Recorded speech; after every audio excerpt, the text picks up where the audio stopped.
everyone, we're here in the Cambridge Wine Merchants on Bridge Street once again, filming wine for your Valentines, and this is Ben. How are you doing, Ben? I'm doing well, how are you? Great, really, really good. And this is Adam, who's a new face. How are you doing, Adam? Very good, thanks, very good. Fantastic. Okay, so as I said, wine for your Valentine. What do we have here? Here we've got a pink champagne, which we're going to try. Fantastic colour. It is a fantastic colour for Valentine's Day. Yeah. So if a guy picks a pink champagne, that doesn't necessarily say anything about the guy, right? It's safe because it's Valentine's Day. Obviously, pink is quite an effeminate colour.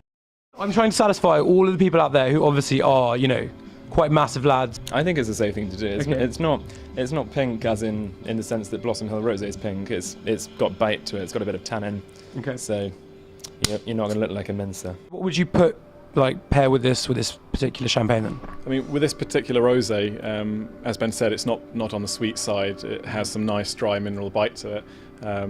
There's just enough fruit that it can hold some sort of heavier red meats. So you'd encourage people to, I mean, not only go out and buy this fancy wine, but maybe develop some culinary potential in the next week. Especially pink champagne, which is notoriously foodie. So I mean, not many people know it goes with things like rare venison steak, which you wouldn't think to look at it, but that could also come down on your masculinity side as well.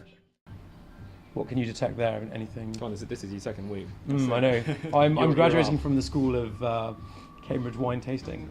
All I know about pink champagne is it notoriously has its roots in hip hop.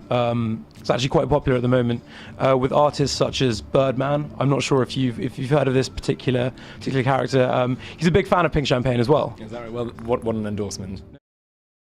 So the next one we have for you is a rosé from Bordeaux in France, from Chateau Penem. It's quite fine, very, very elegant. You still get that fruit there, but it's much more sort of subtle. It's in keeping with everything else. So say, you know, you've decided that you're going to go really, really minimalist with your meal. Do you think this would go quite well with cheese? Yeah, I think so. If I was going to pair this with cheese, I'd probably be going for the sort of softer, creamier varieties like Bries, Camemberts. I think would work very nicely. Okay. This is Grey Wacky from Marlborough, New Zealand. It's a straight Sauvignon Blanc, which is, I guess, a style that most people are familiar with now. At least in the last couple of years, it's become very, very popular.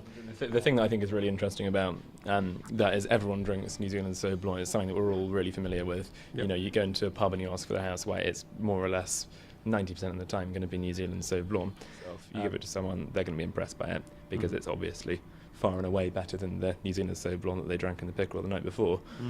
Yeah, I think it's great stuff. So that's the sort of impress your date choice. I last bought one for my mother and it was never seen again.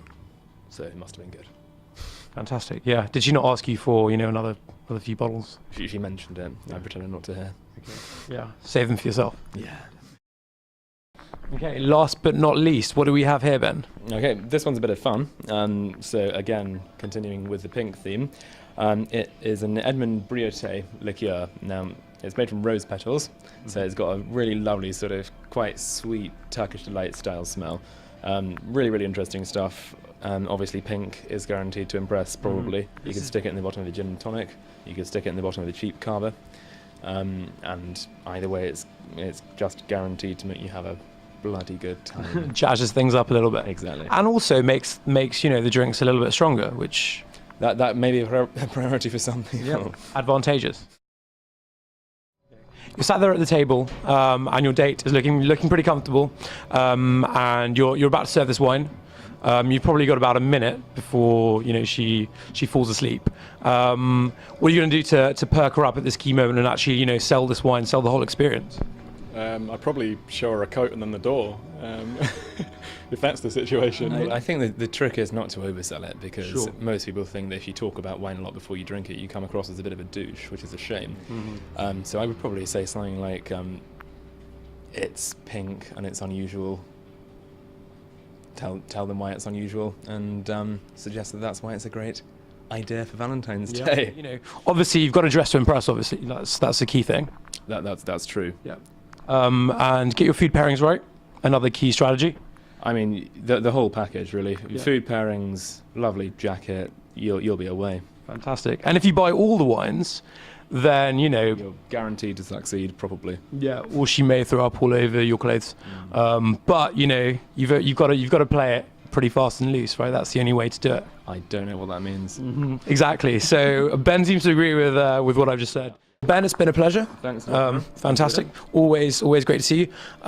This has been the second instalment of our Cambridge Wine Merchant series. You're getting a lot better as well. I mean, Oh, well, thanks. your Thank wine you. tasting. We've been here at the Cambridge Wine Merchants for CUTV, and thanks a lot for watching. Thank you. Brilliant.